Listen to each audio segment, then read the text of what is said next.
Since his big screen debut in 2002, we've seen a lot of Spider-Man. He's appeared in his own movies and become a major part of the Marvel Cinematic Universe, though his fate there is to be determined. Each installment of Spider-Man has its ups and downs. With Into the SpiderVerse making a splash, it'll be the fourth film iteration of the web-slinging hero, all within the last couple decades. But which Spider-Man is truly king?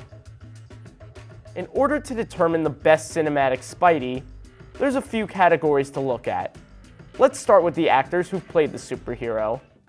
Tobey Maguire was the first Spider-Man, so he's always going to cast a big shadow. Maguire was 27 years old when the first Spider-Man movie came out in 2002. That's a bit old to be playing a high schooler, but Maguire still looked like Peter Parker come to life. And he fit in very well with many of director Sam Raimi's comedic flourishes. Maguire delivers all of Spider-Man's signature quips well, and can even pull off some impeccable slapstick humor. Raindrops are falling on my head, they keep falling, so I just did. Andrew Garfield was cast following his breakthrough role in The Social Network. Like Maguire, Garfield was a bit older, but he gave Spider-Man a little bit of a darker edge. In many ways, Garfield's version is cooler than Maguire's version. Garfield captured the term nerd in a more modern sense, where it's not just associated with being bullied. This Peter Parker even skateboards. Garfield was 29 years old when The Amazing Spider-Man came out, which is even older than Maguire was when the first Spider-Man was released. Yet, the heavy dose of teen angst he added to the character made him seem younger. Unfortunately, he didn't have the goofy innocence Maguire had, which is a huge part of what makes Peter Parker, Peter Parker. Tom Holland first popped up in Captain America: Civil War for a scene-stealing performance.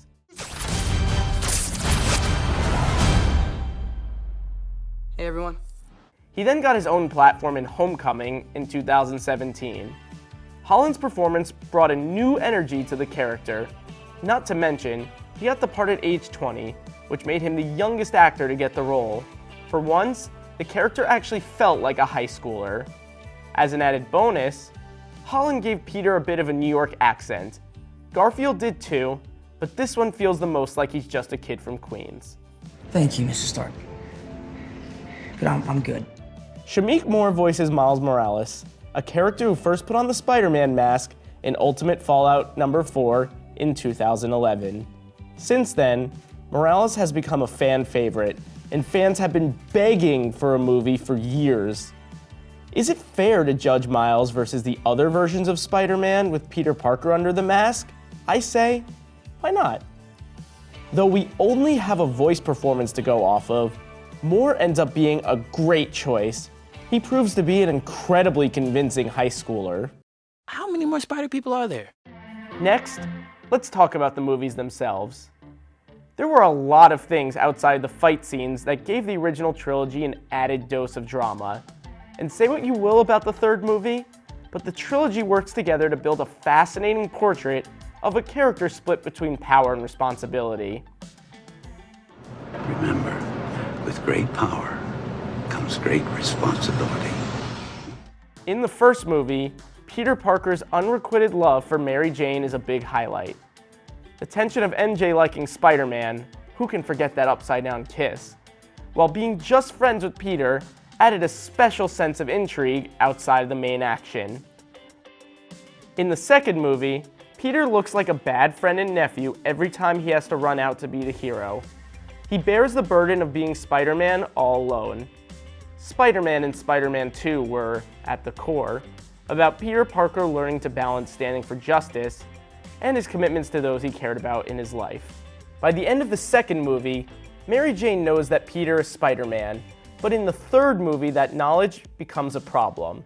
Peter recreates that famous kiss with Gwen Stacy, and now Mary Jane clearly sees the moments that Peter chooses hero work over her, which pushes her briefly into the arms of Peter's one-time best friend, Harry Osborn.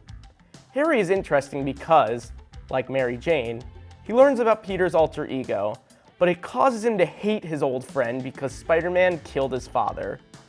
Though Spider-Man 3 is connected to the other two on a character level, overall it goes pretty off the rails. Emo Spidey was a choice. And overall, it just has too much going on, which would become a problem in the next Spider-Man reboot. Garfield's movies have less of a connecting thread.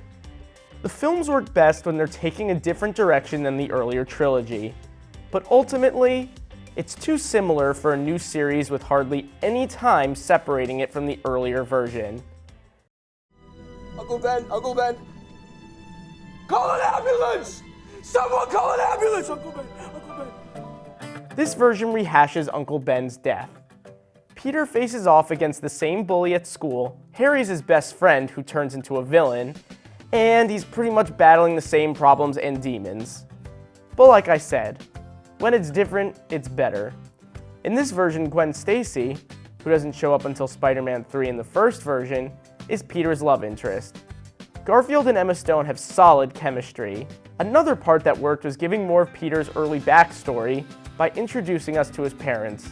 But the filmmakers were never able to shake off the decision to retell Spider-Man's origin story, and didn't do enough to differentiate Garfield's Spider-Man, while Maguire's was still fresh in our minds.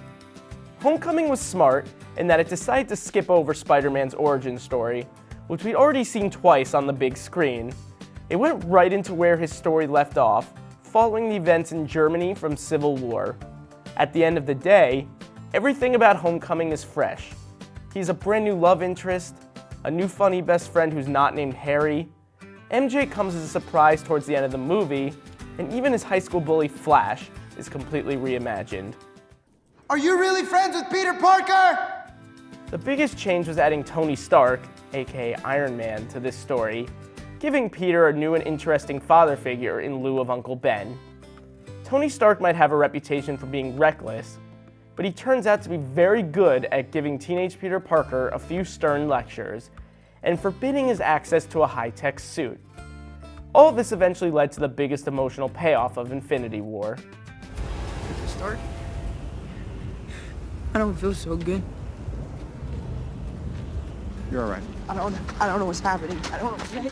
Into the Spider-Verse might be the most ambitious Spider-Man movie yet, bringing us into multiple universes in ways that are mind-bending, fun, and funny. Miles doesn't appear to get pushed around by bullies as much as some of the other previous iterations were. His struggles deal with adapting and fitting into his tough new school, while navigating a relationship with his tough but loving cop father, who has a complicated relationship with Spider-Man himself. Spider-Man swings in once a day, zip-zaps up in his little mask and answers to no one. Miles' Spider-Man origin story is slightly different from the others, and it feels much more streamlined. After 3 iterations of Peter Parker, it's nice to see a completely new character taking on the mantle, breathing fresh life into the beloved comic book character. One thing of note, Miles is Afro-Latino, which was always a big part of his story since his introduction in the comics. Gwen Stacy is back here once again, but this time she gets to take a stab at being a superhero, yet another of this movie's very refreshing twists. And in this movie, Peter Parker is washed up, but he ultimately assumes an Uncle Ben role as a mentor to Miles. It's a very different Spider-Man than we're used to seeing. In fact, Miles has many role models to choose from between Peter, his father, and his Uncle Aaron. A hero is only as good as the villains they have to fight. Tobey Maguire's Spider-Man faced off against some all-time great villains. In the first movie, Willem Dafoe played Green Goblin. He was a terrifying presence as a man at war within himself. And as a kid first watching this movie, I'm not gonna lie, I kind of wanted that glider. In the second movie, Alfred Molina played Dr. Octopus, maybe one of the coolest looking villains of all time. Like Green Goblin, his origin story was built on loss and lack of control. There was something both tragic and compelling about his backstory. Both villains were played by world-class actors, and most interestingly, both villains were people from Peter Parker's life, which complicated things when it came to fight. Spider-Man 3, however, suffered from too many villains, It was an interesting choice that Peter was overtaken by the alien symbiote slime, turning the hero into a bit of a villain himself, but anything rewarding about that got lost in the fray between all the other bad guys like Eddie Brock's Venom, Sandman, and Harry Osborn's version of the Goblin. The Amazing Spider-Man 2 had Spidey facing off against the Lizard, played by Rhys Ifans, yet another scientist whose work went to his head. It was fine, but felt a little familiar by that point. The Amazing Spider-Man 2 gave Spider-Man too many villains to fight against at once. This was a major part of its downfall. It's hard to pick what was worse, the laughably bad CGI of Electro, or the Rhino, which was thrown in for absolutely no reason at the end of the second Amazing movie as a cliffhanger for a sequel that never came. The most compelling villain might have been Harry Osborn's Goblin, but we only got a little peek at him towards the end. Homecoming bounced back, pitting Spider-Man against the Vulture, played by Michael Keaton, who also has another iconic superhero role under his belt. Keaton gives a great performance, and the added twist that he plays Peter's love interest's father was unexpected. What Homecoming did really well was play to fanboys and girls in a very subtle way. Now you're the Shocker. We see another Spider-Man villain, Shocker, wearing sleeves reminiscent of the comic book version of the character. It's a nice nod to a comic book villain without overwhelming us with too many bad guys to keep track of. And Miles Morales faces off against Kingpin. You probably recognize Kingpin from the Daredevil movie and TV series. He's been played by Michael Clark Duncan and Vincent D'Onofrio. Now, he's voiced by Liev Schreiber. It's not always about the money, Spider-Man. Who knew that one villain could cause so much ire for so many Marvel heroes? Movie adaptations should be allowed some creative freedom, but it's always an added bonus when they take loyal fans into consideration. Maguire's movies made one big change. Spider-Man's web shooters come with all his new spider powers. In the comics, Spider-Man designs the webs himself. This might seem like a minor detail, but with organic webs, we get less of a glimpse into the character's intellect and inventiveness. This one difference has caused an uproar, even to this day. The Green Goblin's look was also modernized, but that was probably for the best. The Goblin's purple outfit probably wouldn't have translated well in cinemas. Still, some of the movie scenes, like the wrestling scene and his confrontation with Uncle Ben's killer, were like shot-by-shot remakes of Stan Lee's early comics. The Amazing movies gave Spider-Man his homemade web shooters back, and with that, a great wrong felt righted. Director Mark Webb said that he met with Stan Lee while developing the film and discussed how the homemade web shooters served to dramatize Peter's intellect. Many other major moments from the comics were there, like Gwen Stacy's tragic death, which happened in a very similar fashion in the movie. Even the green coat Gwen wears in the movie matches her coat from her comic book death. And, as we mentioned, the Amazing movies had an issue with its villains. However, Green Goblin in Amazing Spider-Man 2, portrayed by Dane DeHaan, looks at least a little bit more similar to the Green Goblin portrayed in some versions of the comics. Homecoming takes tech to a whole other level. Spider-Man has an internet-powered suit that is partially controlled by Tony Stark. That suit isn't just meant to one-up Holland's big-screen Spider-Man predecessors, but rather, it's directly taken from the Civil War comic book series. There are little ways that Homecoming connected itself to the larger Spider-Man universe. Donald Glover pops up as a criminal named Aaron Davis. In one scene, he references his nephew, Miles Morales, who we get to know better in Into the Spider-Verse. Glover voiced Morales in the Ultimate Spider-Man TV series, and an unsuccessful 2010 Twitter campaign to get Donald Glover cast as Spider-Man famously went viral. My name is Miles Morales, and I'm Spider-Man. Into the Spider-Verse is partially based off of SpiderVerse, a 2014 comic book storyline. It's also inspired by Spider-Man's indelible mark on pop culture history. The screenwriting team did their best to remain faithful to the source material, but they couldn't get in every single alternative version of Spider-Man into the film. Yes, Spider-Ham is a real Marvel Comics character, as are Spider-Man Noir and Penny Parker. But Into the Spider-Verse is also faithful to the movies, making very clear from the start that it's connected to the Tobey Maguire trilogy.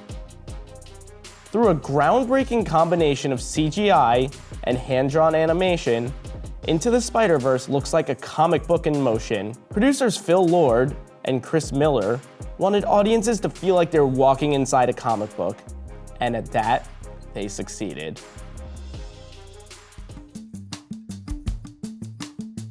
Based on the actors, the story, the villains, and their faithfulness to the comics, my conclusion is that Tom Holland's is the best version of Spider-Man.